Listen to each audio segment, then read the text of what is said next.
Welcome back to Tanya in 5. The last few days we have been studying chapter 12 of book 3 of Tanya, Iggeret HaTeshuva.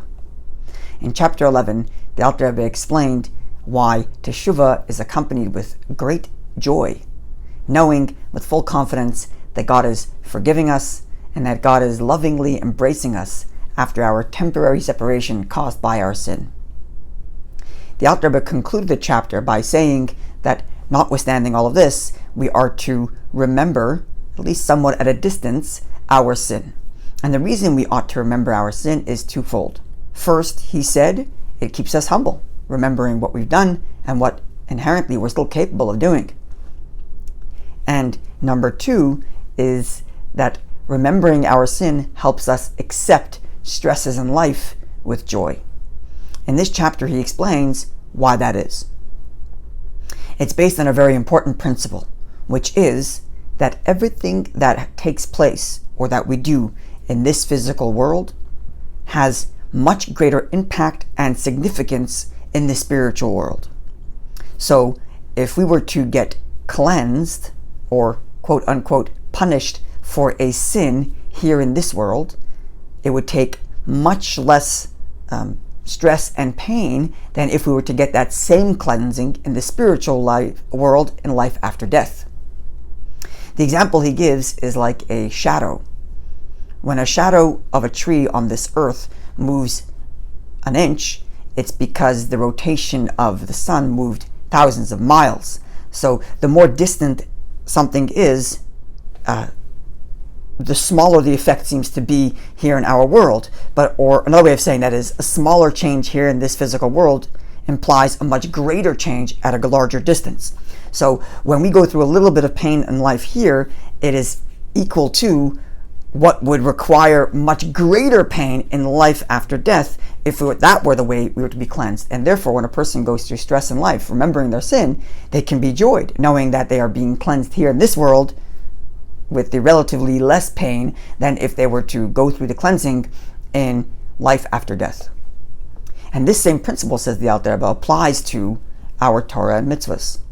We do a mitzvah, it seems small, it's a little physical act by a little physical me in a small physical world. But in reality, the connection we make with God in that moment is, like God himself, infinite and eternal. And therefore we are not to take lightly the actions we take. Our Teshuva is not insignificant. It matters. It's a big deal. And when we do Teshuva, when we do a mitzvah, when we reconnect with God, that is eternal. It's massive. It is huge in its spiritual significance, even if in the physical it seems rather small. Now with this, we conclude book 3 of Tanya, Iggeret HaTeshuva. If we have to look back and think of what are the great novelties, what are the great ideas introduced to us by the Alter Rebbe here in these last 12 chapters. There are many things, but I'd like to highlight 2. Number 1, the motivation to do Teshuva is not simply because of what the consequences might be if I don't do Teshuva. The real motivation to do Teshuva is because of the truth of what God has invested in me. God has invested his very energy into me. He has a purpose and has trust that I'm going to use all that energy for that purpose.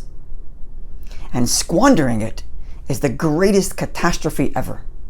To squander the divine energy invested in me, there's nothing worse than that.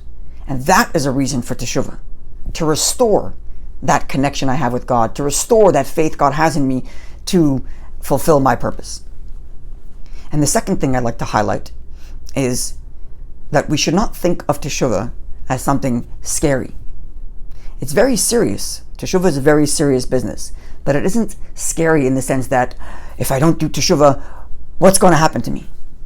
On the contrary, Teshuva is a very joyous experience, knowing that God is lovingly embracing us, and knowing that God waits every day for the moment we're going to turn to him and say, God, I'm yours. I want to leave all the silliness behind and return to the path of serving you. And in that moment, God embraces us, forgives us, even if he does have to do that again and again and again. Knowing that gives such a great joy, power, and positivity to Teshuva that really should inspire us to do Teshuva every day. Looking forward to seeing you as we continue our journey through Tanya.